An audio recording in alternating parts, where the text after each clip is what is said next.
Hello दोस्तों, आज की क्लास में हम पढ़ेंगे विलियम्सन ईथर संश्लेषण अभिक्रिया। विलियम्सन ईथर संश्लेषण अभिक्रिया में क्या होता है, ईथर मिलता है हमें और ये सममित ईथर के लिए काफी अच्छी मानी जाती है और विषम सममित ईथर भी इससे बन जाता है। इसे बनाने के लिए हमें हैलाइड और एथोक्साइड की आवश्यकता पड़ती है।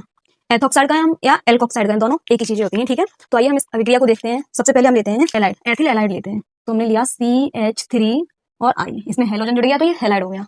प्लस अब हम बनाएंगे विषम सममित ईथर। तो इसके लिए हम एक स्ट्रक्चर ले रहे हैं CH3 single bond C, CH3 और इधर भी CH3। और एथोक्साइड के लिए हमेशा हम ONA लगाते हैं, सोडियम एथोक्साइड हो जाएगा ये।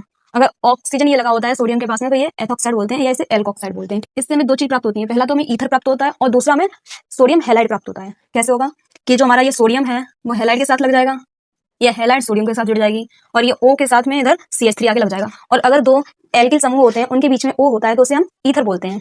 तो यहाँ पे बनेगा CH3 single bond C, CH3 और इधर O लगा था, N हमारी इधर I के पास जुड़ गई और इधर बची हमारी ये CH3।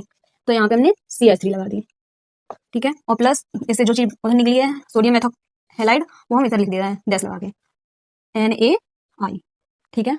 अब इससे देखो ये हमारा ईथर बन गया और ये हमारा विषम सममित बना है। विषम सममित की ईथर की पहचान क्या होती है, R does not equal to R dash, यानी कि जो एल्किल समूह है, तो दो एल्किल समूह होते हैं इसमें इधर उधर, तो इसमें क्या होता है, दोनों समूह यदि बराबर होते हैं तो सममित ईथर होता है और अगर अलग अलग लग जाएं तो ये विषम सममित होता है, ठीक है। तो यहाँ पे एल्किल समूह देखो CH3 है और यहाँ पे 3 CH3 यानी 4 C हैं, ठीक है। अब देखो हम सममित ईथर बनाते हैं, तो सममित ईथर के लिए हमें क्या लेना होता है, मान लो हमने ली CH3I प्लस इधर हम ले रहे हैं CH3ONe।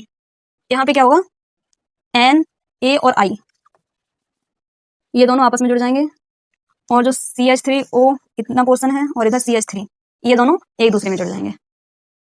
तो हमें क्या मिलेगा, इधर हमारी निकल जाएगी Na के साथ में I निकल जाएगी, तो NaI बन गया सोडियम आयोडाइड या सोडियम हैलाइड बोलेंगे इसको, हम हेलोजन लगाए इसलिए।